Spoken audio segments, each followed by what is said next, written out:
Hello and welcome to Special Collections.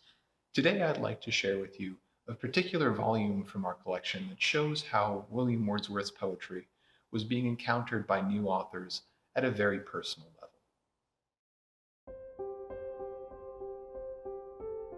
This 1837 edition of William Wordsworth's poetry was perhaps the first specifically edited for an American audience, but its real story lies in its reading by the poet and abolitionist Maria White and the man who she would marry in 1844, James Russel Lowell.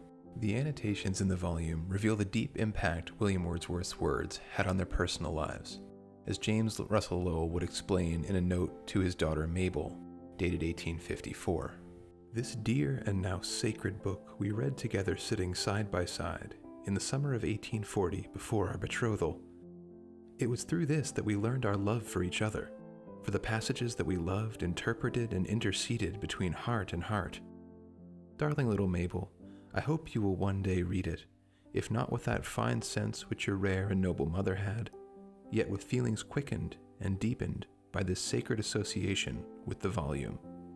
O saint and martyr, pray for both of us, but most for him who needs it most.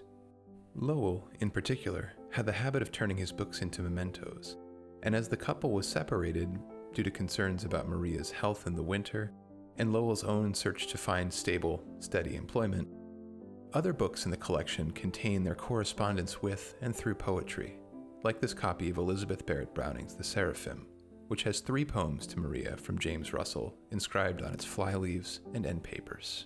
My love, I have no fear that thou shouldst die, albeit I ask no fairer life than this, whose numbering clock is still my gentle kiss, while time and peace with hands and locket fly.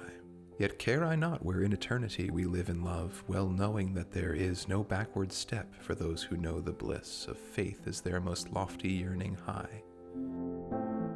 Love has so purified my strong heart's core, meseems I scarcely should be startled even to find some morn that thou hadst gone before, since with thy love this knowledge too was given.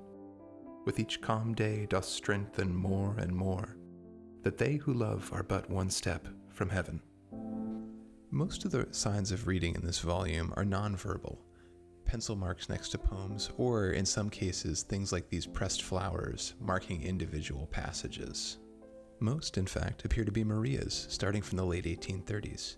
In this note, we see her using verses paraphrased from Alfred Lord Tennyson to comment on one of Wordsworth's poems, thinking about the language of one poet using another.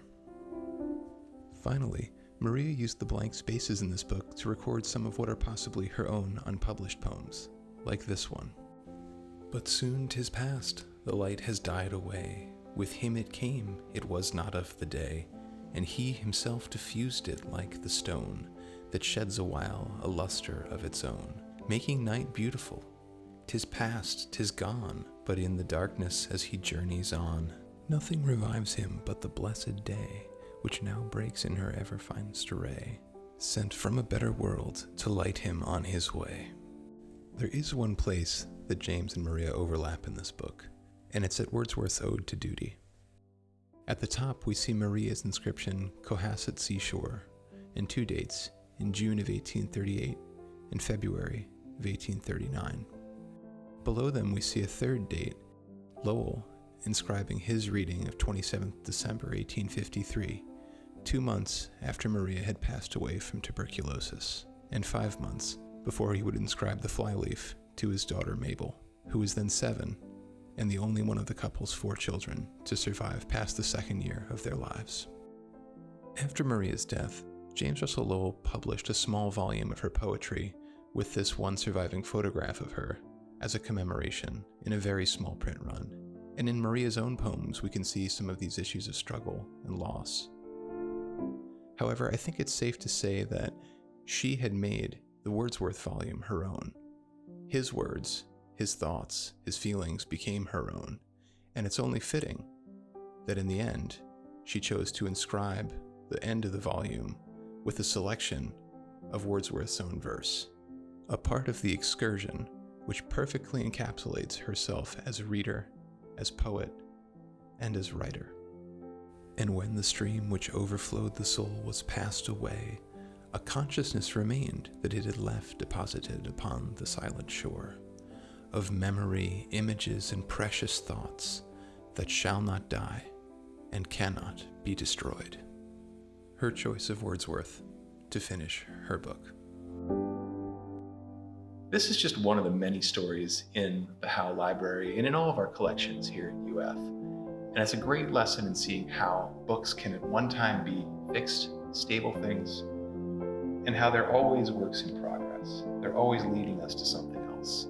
They're always platforms for new learning, new inspiration, and new creativity.